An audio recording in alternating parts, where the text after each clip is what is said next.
Hey my friend, it's Cameron Malcolmson here, and this is the final video of the Freedom Limitless Blueprint course. In this video it's super important that you do these action steps and do what I'm asking you to do. I'm going to have a homework assignment for you, and it's about creating your goals and things like this here. I'm going to show you the method to set goals correctly and where different goals fit in and how you sort of implement these different types of goals, because when I started off, I only thought there was only one type of goal, and you sort of set it and went after it, and that was like the whole thing. Now, I want to encourage you, if you've loved this information up to this point, I want to encourage you to unlock the full level 1 of this program so that you can get the full awareness of how to actually do this and create financial freedom for yourself in this day and age. So, like I said, this is how to set intentions and goals to achieve your limitless future. And we're talking about your subconscious mind here, and we're talking about planting seeds that you're going to nurture and look after, that's going to create your financial freedom future, limitless future, and all that cool stuff, my friend. So, how I discovered these automatic success ideas and what actually happened to me. I was in my grandmother's house, and I was only 15 years old at the time, and I was wondering how to be successful in life, and then later financial freedom and how to create financial freedom fast. And with the information that I'm going to share with you, it's kind of like what Jim Rohn says. He says that if you want to create financial freedom in your life, it usually takes you around 20 years. It usually takes someone around 20 years to create financial freedom. And what is financial freedom, my friend? Well, it's basically being able to live off the income of your own personal resources, okay? So, what Jim Rohn actually says is that it takes 20 years to become financially independent, but it can be a lot faster if you have the right opportunity.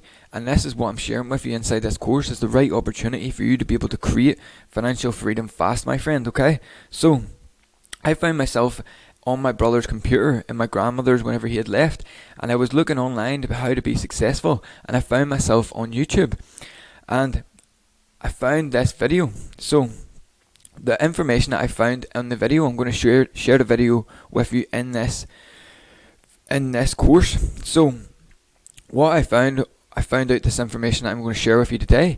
I wrote down my goal, and I worked for 6 years towards that goal, okay? And after studying goals for 8 years plus now, I've got for you 3 levels of goals for you to hear today. And it's important that you understand and know these 3 different levels of goals so that you don't set the wrong type of goal, and you understand what goals fit into where.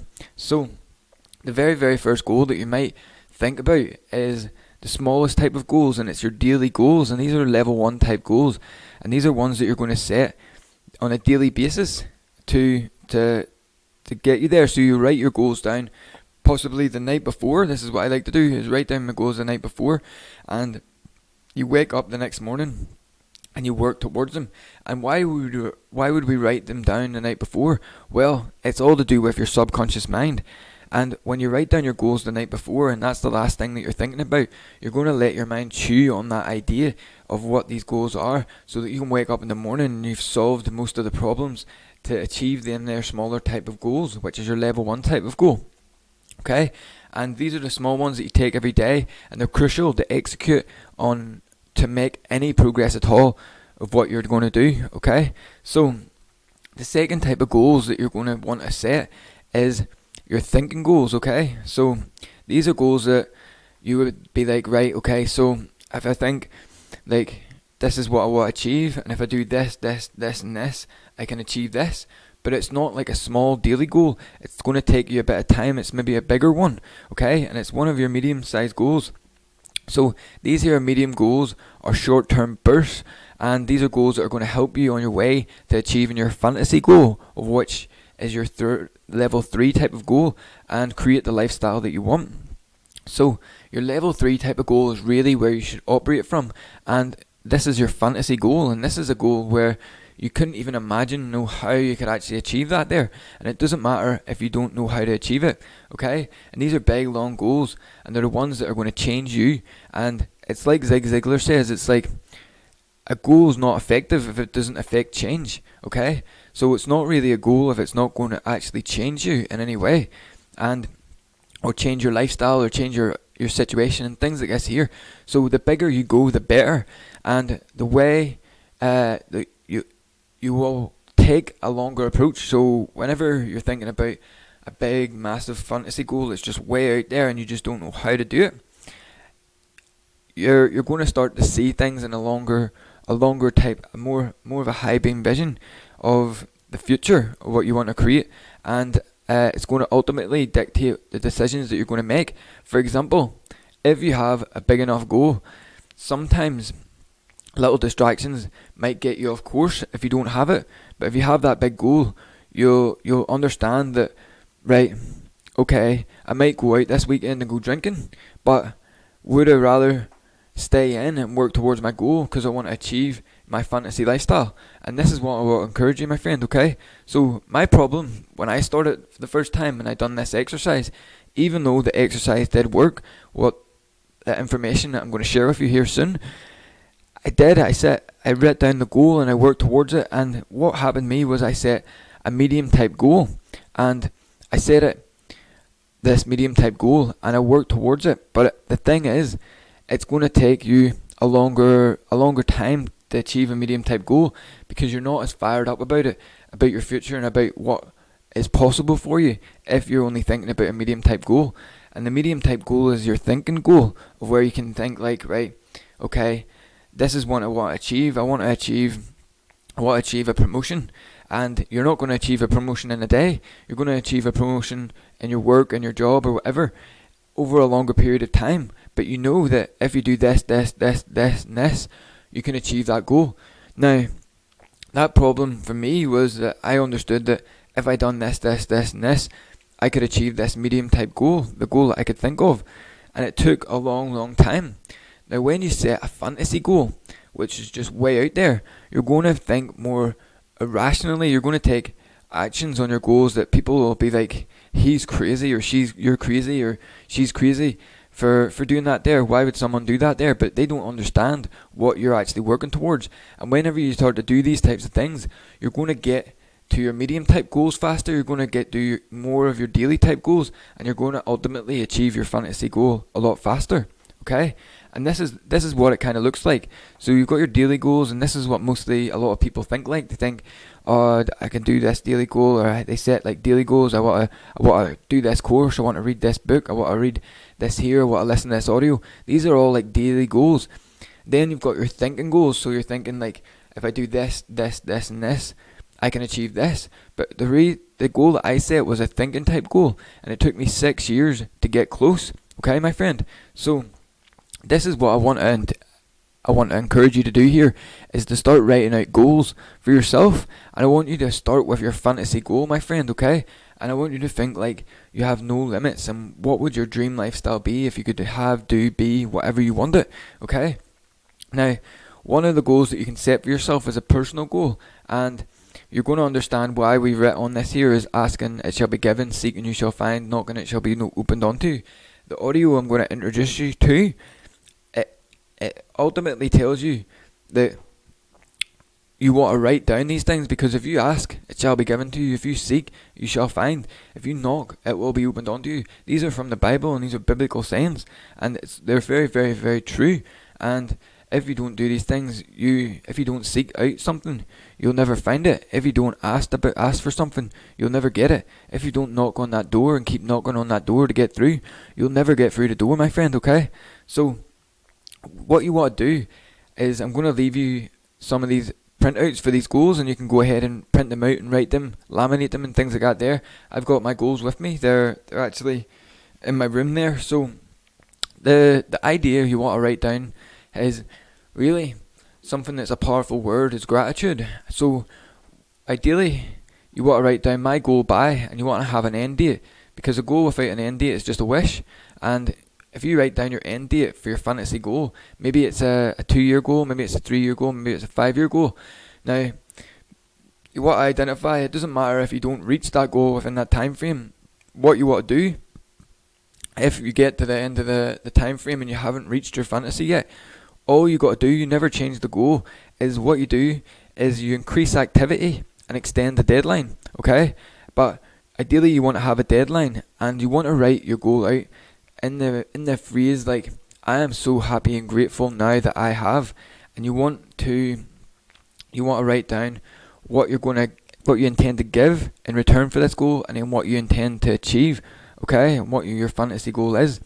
The next type of goal I would encourage you to do is writing out a business goal. So this could be like your financial goal of how much money you want to make and things like this here. Your personal goal is more of like your lifestyle and things like this here, and what you want to have in your life and your relationships and all this here. Your business goal is going to be like more monetary and more of a number, and then you will attach your personal goal to your monetary goal, and then whenever you look at it, it's going to flash on your mind, and it's going to be really, really cool. It's going to help you and get you fired up about really working on your business, my friend. So the next, once you write down your goals and you add a deadline, you want to keep this in your mind. And even if you don't know how you're going to do this, you don't know the details about this, of how you're going to achieve that fantasy goal, I promise you, my friend, all the details are going to start to become clearer and clearer and clearer the more you suppress that onto your subconscious mind.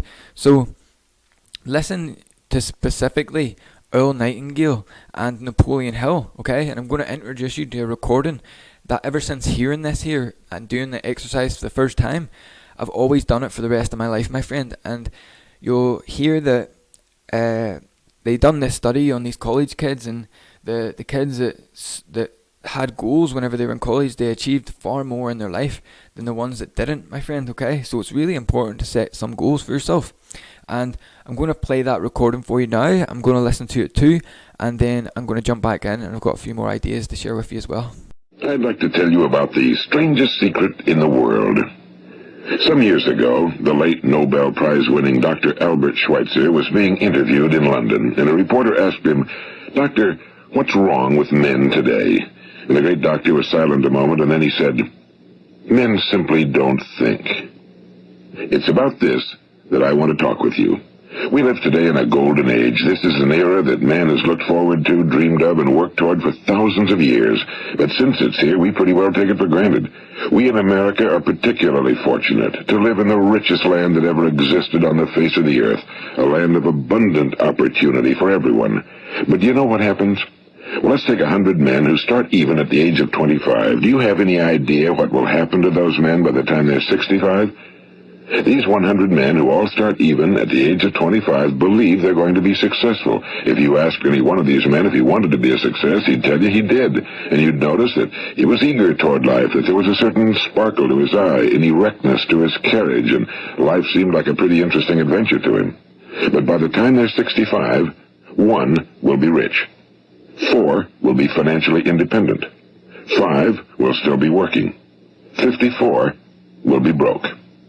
Now think a moment. Out of the 100, only 5 make the grade. Now why do so many fail? What has happened to the sparkle that was there when they were 25? What's become of the dreams, the hopes, the plans? And why is there such a large disparity between what these men intended to do and what they actually accomplished? When we say about 5% achieve success, we have to define success. And here's the best definition I've ever been able to find. Success is the progressive realization of a worthy ideal. If a man is working toward a predetermined goal and knows where he's going, that man is a success. If he's not doing that, he's a failure. Success is the progressive realization of a worthy ideal.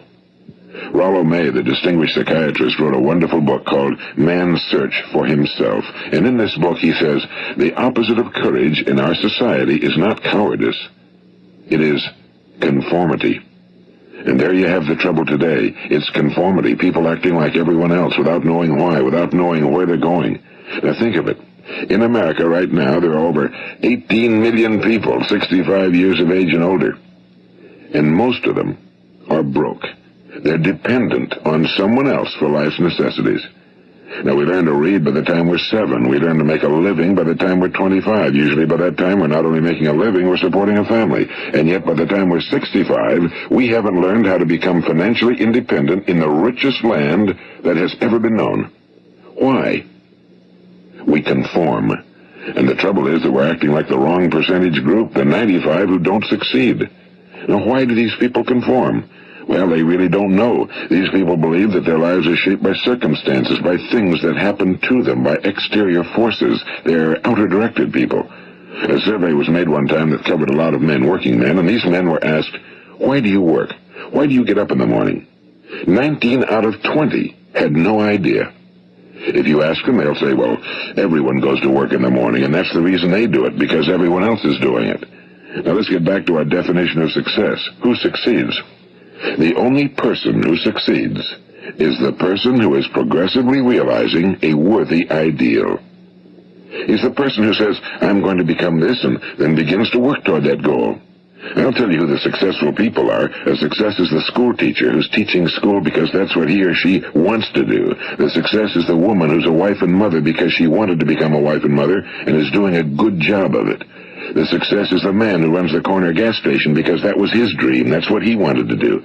The success is the successful salesman who wants to become a top-notch salesman and grow and build with his organization. A success is anyone who is doing deliberately a predetermined job because that's what he decided to do deliberately. But only 1 out of 20 does that. That's why today there isn't really any competition unless we make it for ourselves. Instead of competing, all we have to do is create.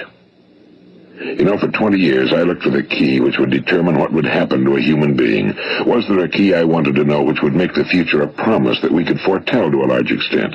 Was there a key that would guarantee a person's becoming successful if he only knew about it and knew how to use it? Well, there is such a key, and I've found it. Have you ever wondered why so many men work so hard and honestly without ever achieving anything in particular, and others don't seem to work hard and yet seem to get everything? They seem to have the magic touch. You've heard them say that about someone. Everything he touches turns to gold. And have you ever noticed that a man who becomes successful tends to continue to become successful? And on the other hand, have you noticed how a man who's a failure tends to continue to fail? Well, it's because of goals. Some of us have goals, some don't. People with goals succeed because they know where they're going. It's that simple. Think of a ship leaving a harbor, and think of it with the complete voyage mapped out and planned. The captain and crew know exactly where it's going and how long it'll take. It has a definite goal. Now, 9,999 times out of 10,000, it will get to where it started out to get. Now let's take another ship, just like the first, only let's not put a crew on it or a captain at the helm. Let's give it no aiming point, no goal, no destination. We just start the engines and let it go. I think you'll agree with me that if it gets out of the harbor at all, it will either sink or wind up on some deserted beach, a derelict. It can't go anyplace because it has no destination and no guidance, and it's the same with a human being. Take the salesman, for example. There's no other person in the world today with the future of a good salesman. Selling is the world's highest paid profession, if we're good at it and if we know where we're going. Every company needs top-notch salesmen, and they reward those men. The sky's the limit for them. But how many can you find? Someone once said the human race is fixed, not to prevent the strong from winning, but to prevent the weak from losing. The American economy today can be likened to a convoy in time of war. The entire economy is slowed down to protect its weakest link, just as the convoy had to go at the speed that would permit its slowest vessel to remain in formation. That's why it's so easy to make a living today. It takes no particular brains or talent to make a living and support a family today. So we have a plateau of so-called security, if that's what a person's looking for. But we do have to decide how high above this plateau we want to aim. Now let's get back to the strangest secret in the world, the story that I wanted to tell you today. Why do men with goals succeed in life and men without them fail? Well, let me tell you something which, if you really understand it, will alter your life immediately. If you understand completely what I'm going to tell you from this moment on, your life will never be the same again. You will suddenly find that good luck just seems to be attracted to you. The things you want just seem to fall in line, and from now on you won't have the problems, the worries, the gnawing lump of anxiety that perhaps you've experienced before. Doubt, fear, well, they'll be things of the past. Here's the key to success and the key to failure. We become what we think about. Now let me say that again. We become what we think about. Throughout all history, the great wise men and teachers, philosophers and prophets have disagreed with one another on many different things. It's only on this one point that they are in complete and unanimous agreement. Listen to what Marcus Aurelius, the great Roman emperor, said. A man's life is what his thoughts make of it. Disraeli said this, "Everything comes if a man will only wait. I've brought myself by long meditation to the conviction that a human being with a settled purpose must accomplish it, and that nothing can resist a will that will stake even existence for its fulfillment." Ralph Waldo Emerson said this, "A man is what he thinks about all day long." William James said, "The greatest discovery of my generation is that human beings can alter their lives by altering their attitudes of mind." And he also said, "We need only in cold blood act as if the thing in question were real, and it will become infallibly real by growing into such a connection with our life that it will become real. It will become so knit with habit and emotion that our interest in it will be those which characterize belief." And he also said, "If you only care enough for a result, you will almost certainly attain it. If you wish to be rich, you will be rich. If you wish to be learned, you will be learned. If you wish to be good, you will be good. Only you must then really wish these things, and wish them exclusively, and not wish at the same time 100 other incompatible things just as strongly." In the Bible you read in Mark 9:23, "If thou canst believe, all things are possible to him that believeth." My old friend Dr. Norman Vincent Peale put it this way, "This is one of the greatest laws in the universe. Fervently do I wish I had discovered it as a very young man. It dawned upon me much later in life, and I found it to be one of the greatest, if not my greatest discovery outside of my relationship to God. The great law, briefly and simply stated, is that if you think in negative terms, you will get negative results. If you think in positive terms, you will achieve positive results. That is the simple fact," he went on to say, "which is at the basis of an astonishing law of prosperity and success. In 3 words, believe and succeed." William Shakespeare put it this way, "Our doubts are traitors and make us lose the good we oft might win by fearing to attempt." George Bernard Shaw said, "People are always blaming their circumstances for what they are. I don't believe in circumstances. The people who get on in this world are the people who get up and look for the circumstances they want, and if they can't find them, make them." Well, it's pretty apparent, isn't it? And every person who discovered this for a while believed that he was the first one to work it out. We become what we think about. Now, it stands to reason that a person who's thinking about a concrete and worthwhile goal is going to reach it, because that's what he's thinking about, and we become what we think about. Conversely, the man who has no goal, who doesn't know where he's going, and whose thoughts must therefore be thoughts of confusion and anxiety and fear and worry, becomes what he thinks about. His life becomes one of frustration and fear and anxiety and worry. And if he thinks about nothing, he becomes nothing. Now, how does it work? Why do we become what we think about? Well, I'll tell you how it works as far as we know. Now, to do this, I want to tell you about a situation that parallels the human mind. Suppose a farmer has some land, and it's good fertile land. Now, the land gives the farmer a choice. He may plant in that land whatever he chooses. The land doesn't care. It's up to the farmer to make the decision. Now, remember, we're comparing the human mind with the land because the mind, like the land, doesn't care what you plant in it. It will return what you plant, but it doesn't care what you plant. Now, let's say that the farmer has 2 seeds in his hand. One is a seed of corn. The other is nightshade, a deadly poison. He digs 2 little holes in the earth, and he plants both seeds, one corn, the other nightshade. He covers up the holes, waters, and takes care of the land, and what will happen? Invariably, the land will return what's planted. As it's written in the Bible, as ye sow, so shall ye reap. Now remember, the land doesn't care. It'll return poison in just as wonderful abundance as it will corn. So up come the 2 plants, one corn, one poison. Now, the human mind is far more fertile, far more incredible and mysterious than the land, but it works the same way. It doesn't care what we plant. Success, failure. A concrete, worthwhile goal, or confusion. Misunderstanding, fear, anxiety, and so on. But what we plant, it must return to us. You see, the human mind is the last great unexplored continent on Earth. It contains riches beyond our wildest dreams. It will return anything we want to plant. Now, you might say, well, if that's true, why don't people use their minds more? Well, I think they figured out an answer to that one, too. Our mind comes as standard equipment at birth. It's free, and things that are given to us for nothing we place little value on. Things that we pay money for, we value. The paradox is that exactly the reverse is true. Everything that's really worthwhile in life came to us free. Our minds, our souls, our bodies, our hopes, our dreams, our ambitions, our intelligence, our love of family and children and friends and country, All these priceless possessions are free. But the things that cost us money are actually very cheap and can be replaced at any time. A good man can be completely wiped out and make another fortune. He can do that several times. Even if our home burns down, we can rebuild it. But the things we got for nothing, we can never replace. The human mind isn't used because we take it for granted. Familiarity breeds contempt. It can do any kind of job we assign to it, but generally speaking, we use it for little jobs instead of big important ones. Universities have proved that most of us are operating on about 10% or less of our abilities. So decide now, what is it you want? Plant your goal in your mind. It's the most important decision you'll ever make in your entire life. What is it you want? You want to be an outstanding salesman?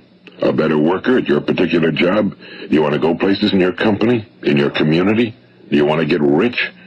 All you've got to do is plant that seed in your mind, care for it, work steadily toward your goal, and it will become a reality. It not only will, there's no way that it cannot. You see, that's a law, like the laws of Sir Isaac Newton, the laws of gravity. If you get on top of a building and jump off, you'll always go down. You'll never go up, and it's the same with all the other laws of nature. They always work. They're inflexible. Think about your goal in a relaxed, positive way. Picture yourself in your mind's eye as having already achieved this goal. See yourself doing the things you will be doing when you've reached your goal. Ours has been called the phenobarbital age, the age of ulcers and nervous breakdowns and tranquilizers. At a time when medical research has raised us to a new plateau of good health and longevity, far too many of us worry ourselves into an early grave trying to cope with things in our own little personal ways without learning a few great laws that will take care of everything for us. These things we bring on ourselves through our habitual way of thinking. Every one of us is the sum total of his own thoughts. He is where he is because that's exactly where he really wants to be, whether he'll admit that or not. Each of us must live off the fruit of his thoughts in the future, because what you think today and tomorrow, next month and next year, will mold your life and determine your future. You're guided by your mind. I remember one time I was driving through eastern Arizona, and I saw one of those giant earth-moving machines roaring along the road at about 35 miles an hour with what looked like 30 tons of dirt in it. A tremendous, incredible machine, and there was a little man perched way up on top with the wheel in his hands guiding it. And as I drove along, I was struck by the similarity of that machine to the human mind. Just suppose you're sitting at the controls of such a vast source of energy. Are you going to sit back and fold your arms and let it run itself into a ditch? Or are you going to keep both hands firmly on the wheel and control and direct this power to a specific, worthwhile purpose? It's up to you. You're in the driver's seat. You see, the very law that gives us success is a two-edged sword. We must control our thinking. The same rule that can lead a man to a life of success, wealth, happiness, and all the things he ever dreamed of for himself and his family. That very same law can lead him into the gutter. It's all in how he uses it, for good or for bad. This is the strangest secret in the world. Now, why do I say it's strange, and why do I call it a secret? Actually, it isn't a secret at all. It was first promulgated by some of the earliest wise men, and it appears again and again throughout the Bible, but very few people have learned it, understand it. That's why it's strange, and why for some equally strange reason it virtually remains a secret. I believe that you could go out and walk down the main street of your town and ask one man after another what the secret of success is, and you probably wouldn't run into one man in a month who could tell you. Now, this information is enormously valuable to us if we really understand it and apply it. It's valuable to us not only for our own lives, but the lives of those around us, our families, employees, associates, and friends. Life should be an exciting adventure. It should never be a bore. A man should live fully, be alive. He should be glad to get out of bed in the morning. He should be doing a job he likes to do because he does it well. One time I heard Grove Patterson, the great late editor-in-chief of the Toledo Daily Blade, make a speech, and as he concluded his speech, he said something I've never forgotten. He said, "My years in the newspaper business have convinced me of several things. Among them, that people are basically good, and that we came from someplace, and we're going someplace. So we should make our time here an exciting adventure. The architect of the universe didn't build a stairway leading nowhere."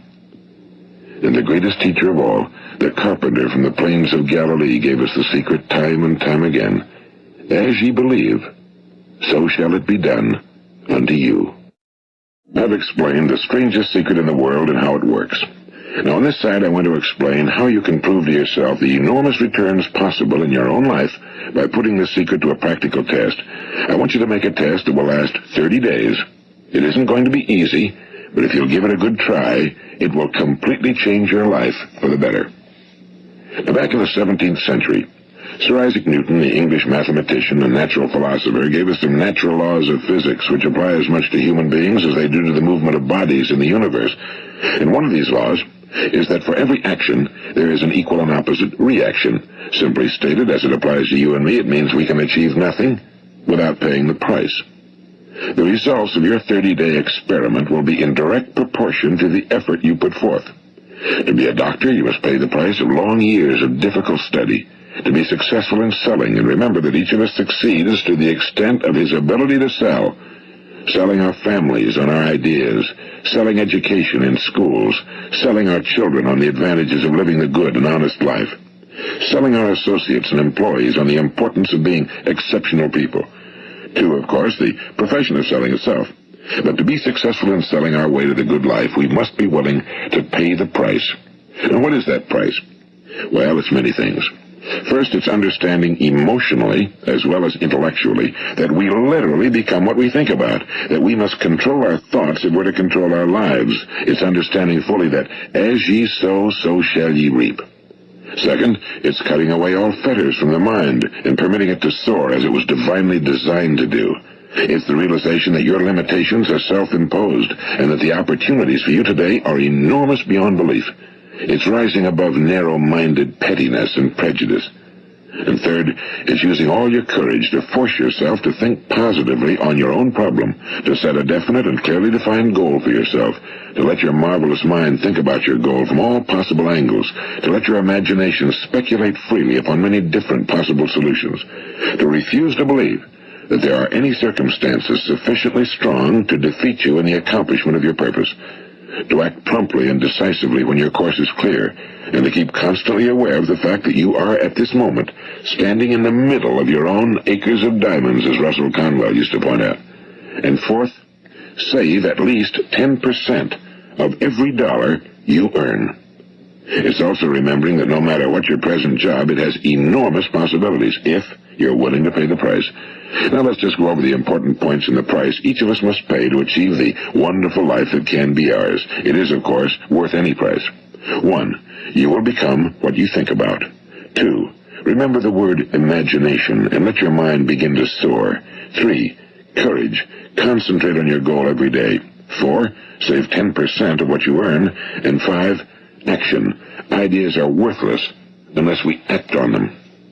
Now, I'll try to outline the 30-day test I want you to make. Keep in mind that you have nothing to lose by making this test and everything you could possibly want to gain. There are two things that may be said of everyone. Each of us wants something, and each of us is afraid of something. I want you to write on a card what it is you want more than anything else. It may be more money. Perhaps you'd like to double your income or make a specific amount of money. It may be a beautiful home. It may be success at your job. It may be a particular position in life. It could be a more harmonious family. Each of us wants something. Now write down on your card specifically what it is you want. Make sure it's a single goal and clearly defined. You needn't show it to anyone, but carry it with you so that you can look at it several times a day. Think about it in a cheerful, relaxed, positive way each morning when you get up. And immediately you have something to work for, something to get out of bed for, something to live for. Look at it every chance you get during the day and just before going to bed at night. And as you look at it, remember that you must become what you think about, and since you're thinking about your goal, you realize that soon it will be yours. In fact, it's yours really the moment you write it down and begin to think about it. Look at the abundance all around you as you go about your daily business. You have as much right to this abundance as any other living creature. It's yours for the asking. Now we come to the difficult part. Difficult because it means the formation of what is probably a brand new habit, and new habits are not easily formed. Once formed, however, it will follow you for the rest of your life. Stop thinking about what it is you fear. Each time a fearful or negative thought comes into your consciousness, replace it with a mental picture of your positive and worthwhile goal. And there will come times when you'll feel like giving up. It's easier for a human being to think negatively than positively. That's why only 5% are successful. You must begin now to place yourself in that group. For 30 days, you must take control of your mind. It will think about only what you permit it to think about. Each day for this 30-day test, do more than you have to do. In addition to maintaining a cheerful, positive outlook, give of yourself more than you've ever done before. Do this knowing that your returns in life must be in direct proportion to what you give. The moment you decide on a goal to work toward, you're immediately a successful person. You are then in that rare and successful category of people who know where they're going. Out of every 100 people, you belong to the top 5. Don't concern yourself too much with how you're going to achieve your goal. Leave that completely to a power greater than yourself. All you have to do is know where you're going. The answers will come to you of their own accord and at the right time. Remember these words from the Sermon on the Mount, and remember them well. Keep them constantly before you this month of your test. Ask, and it shall be given you. Seek, and ye shall find. Knock, and it shall be opened unto you. For every one that asketh receiveth, and he that seeketh findeth, and to him that knocketh it shall be opened. It's as marvelous and as simple as that. In fact, it's so simple that in our seemingly complicated world, it's difficult for an adult to understand that all he needs is a purpose and faith. For 30 days, do your very best. If you're a salesman, go at it as you've never done before, not in a hectic fashion, but with the calm, cheerful assurance that time well spent will give you the abundance in return you deserve and want. If you're a homemaker, devote your 30-day test to completely giving of yourself without thinking about receiving anything in return, and you'll be amazed at the difference it makes in your life.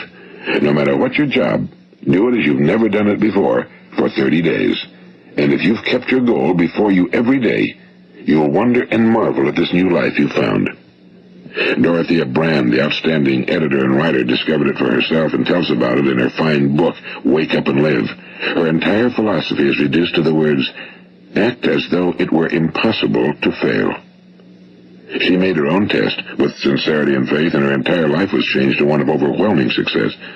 Now, you make your test for 30 full days. Don't start your test until you've made up your mind to stick with it. You see, by being persistent, you're demonstrating faith. Persistence is simply another word for faith. If you didn't have faith, you'd never persist.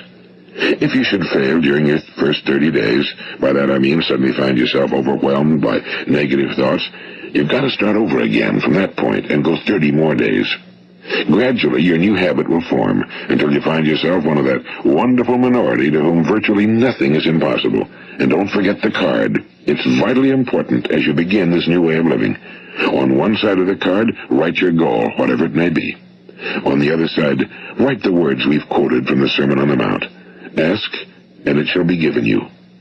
Seek, and ye shall find. Knock, and it shall be opened unto you. Nothing great was ever accomplished without inspiration. See that during these crucial first 30 days, your own inspiration is kept at a peak. And above all, don't worry.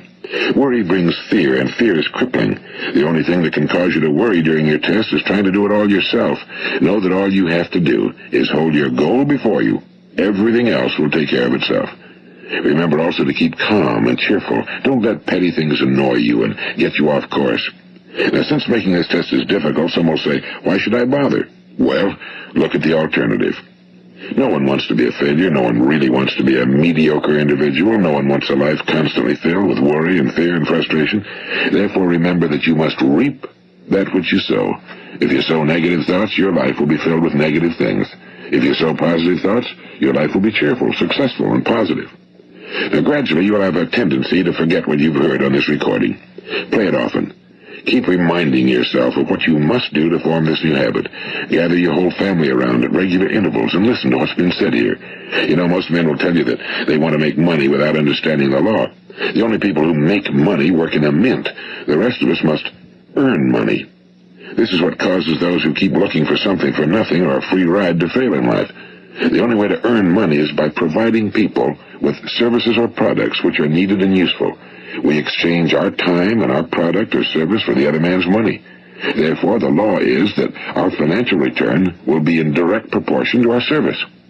Now, success is not the result of making money. Making money is the result of success, and success is in direct proportion to our service. Most people have this law backwards. They believe that you're successful if you earn a lot of money. The truth is that you can only earn money after you're successful. It's like the story of the man who sat in front of the stove and said to it, "Give me heat, and then I'll add the wood." How many men and women do you know, or do you suppose there are today, who take the same attitude toward life? There are millions. We've got to put the fuel in before we can expect heat. Likewise, we've got to be of service first before we can expect money. Don't concern yourself with the money. Be of service, build, work, dream, create. Do this and you'll find there's no limit to the prosperity and abundance that will come to you. Prosperity, is founded upon a law of mutual exchange. Any person who contributes to prosperity must prosper in turn himself. Sometimes the return will not come from those you serve, but it must come to you from someplace, because that's the law. For every action, there is an equal and opposite reaction. As you go daily through your 30-day test period, remember that your success will always be measured by the quality and quantity of service you render, and money is a yardstick for measuring this service. No man can get rich himself unless he enriches others. Now, there are no exceptions to a law. You can drive down any street in America and from your car estimate the service that's being rendered by the people living on that street. Had you ever thought of this yardstick before? It's interesting. Some, like ministers and priests and other devoted people, measure their returns in the realm of the spiritual, but again, their returns are equal to their service. Once this law is fully understood, any thinking person can tell his own fortune. If he wants more, he must be of more service to those from whom he receives his return. If he wants less, he has only to reduce his service. This is the price you must pay for what you want. If you believe you can enrich yourself by deluding others, you can end only by deluding yourself. It may take some time, but just as surely as you breathe, you'll get back what you put out. Don't ever make the mistake of thinking you can avert this. It's impossible. The prisons and the streets where the lonely walk are filled with people who tried to make new laws just for themselves. We may avoid the laws of man for a while, but there are greater laws that cannot be broken. An outstanding medical doctor recently pointed out 6 steps that will help you realize success. 1. Set yourself a definite goal. 2. Quit running yourself down. 3. Stop thinking of all the reasons why you cannot be successful and instead think of all the reasons why you can. 4. Trace your attitudes back through your childhood and try to discover where you first got the idea you couldn't be successful, if that's the way you've been thinking. 5. Change the image you have of yourself by writing out a description of the person you would like to be. And 6. Act the part of the successful person you have decided to become. The doctor who wrote those words is a noted West Coast psychiatrist, Dr. David Harold Fink. Do what the experts since the dawn of recorded history have told you you must do. Pay the price by becoming the person you want to become. It's not nearly as difficult as living unsuccessfully. Make your 30-day test, then repeat it again, and each time it will become more a part of you until you'll wonder how you could ever have lived any other way. Live this new way and the floodgates of abundance will open and pour over you more riches than you may have dreamed existed. Money? Yes, lots of it. But what's more important, you'll have peace. You'll be in that wonderful minority who lead calm, cheerful, successful lives. Start today. You have nothing to lose, but you have a whole life to win. This is Earl Nightingale, and thank you. My friend, I hope you listened to the whole of that video, that audio program there. That was the one I listened to when I was 14 years old. I listened to that pretty much quite frequently, if not every single day, and it's important that you listen to this frequently as well. Try to listen to it nearly every single day, like it says in the recording, every day for 30 days, and do your 30-day test. And basically, we're going to be diving into this here a lot more deeper inside the success pills, which is all in level 1 of the program. So we're going to be diving into different types of messages like this here that's going to work on your subconscious mind and automatically program yourself for success, which is really, really cool, my friend. So right after this here, I want to show you the Team Limitless ethos. So it's kind of like our ethos, and I listened to another audio by a guy called Brian Tracy, and the audio was all about secrets of self-made millionaires. So really, I'm going to leave this here for you below. I'm going to leave you your goal cards so you can print out the goal cards and create it for yourself, their fantasy goal. Then in the in below there as well, I'm going to leave you out this PDF. So I just want to kind of run over this PDF with you, and so to kind of explain the ethos of what we're all about here. So when you look at the number one secret of self-made millionaires here on the screen, the number one thing is dreaming big, and this is where your fantasy goal comes in, and it's thinking about 5 to 25 year vision and of the future you want to create, and you want to create like a dream list of all the things that's going to get you excited and fired up about what you're going to be doing, my friend. Number two secret of self-made millionaires is deciding what you love to do, and we covered this here in the video before there, where you find your passion, the problem that you're going to solve, for the particular person in the industry, what's the potential, and the payment. So this is where you're going to be doing what you love to do, okay? And then you'll find a way of making a living doing it, okay? And we already covered this here in previous videos. The number three secret of self-made millionaires is committing to excellence, and that's being in the top 10% is where the money is. So you want to raise your standards and commit to excellence in everything that you do. Number four is developing unique talent and abilities, because everyone here has something that they're good at, something that's going to bring you more success. So you're going to have like your unique ability, something that you're really, really good at, and maybe you won't know it just yet. Maybe you might have to ask other people, what are you good at, and you might see a pattern and things like this. But you want to go over these ethos and really understand them, and listen to Earl Nightingale, The Strangest Secret. You can listen to it on YouTube. Listen to that quite frequently, okay? Now, the number 6 secret was developing a clear sense of direction, so high goal orientated. So this is why this video is in here, is to give you the direction of where you want to go, my friend, okay? Number 7 was refusing to consider the possibility of failure, because every single piece of failure, if you frame it in the right way, it's actually feedback for you to become better and better, okay? Number 8 is dedicated to lifelong learning, and this is what this program's for, and why you're here. You're here to learn, my friend, and develop a new awareness on what's possible for you, okay? So this is number 8 secret of self-made millionaires, is being dedicated to lifelong learning, and this is what we're all about in our ethos here. Number 9 is developing a workaholic mentality, okay? Before you've made it, you have to work like 40 plus hours a week, okay? And there's always someone there behind you trying to catch you, and you've got to keep ahead of the curve. So it's really putting in the work and being almost like a workaholic, but it's never work whenever you love what you do. So dedicated to lifelong learning, developing a workaholic mentality, okay? And then you got to get around the right people. So being here is kind of like a mastermind, and this is getting around the right people, and we're going to be creating a community here of all like-minded people doing similar things online and all having their own things and own projects they want to work on. Then number 11 is being prepared to climb from peak to peak, okay? Because life is all about going from problem to problem to problem to crisis to problem to crisis, okay? And it always comes around like that there, and you've got to be ready for it, because it's riding peaks and valleys. So you're going to be hitting highs, and you're going to be loving life, and then you're going to be hitting lows, and this is what happens, my friend, in life. So you're going to be ready for that there. You want to be prepared, and I'm going to show you all about that whenever we're talking about your success pills, whenever you get that in the level 1. Then number 11 is being prepared to climb from peak to peak. We covered that there. And then number 12 is developing a resilience and bounce back. Okay, life is a continuous series of problems, then a crisis. So you want to be solution orientated rather than problem orientated. And when you define problems, so you maybe come up against the problem with what you're going to be doing here in this course, you want to define that problem and then solve it, my friend, rather than getting run down by problems and things like that here. You want to overcome the problems or go around them or eliminate them and be solution orientated, my friend.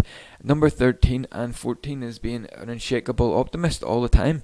So really you've got to have a positive mental attitude, and this is what we cover in this here more depth in the success pills, is really creating that unshakable positive mental attitude to where you can take a negative and turn it into a huge positive, my friend, okay?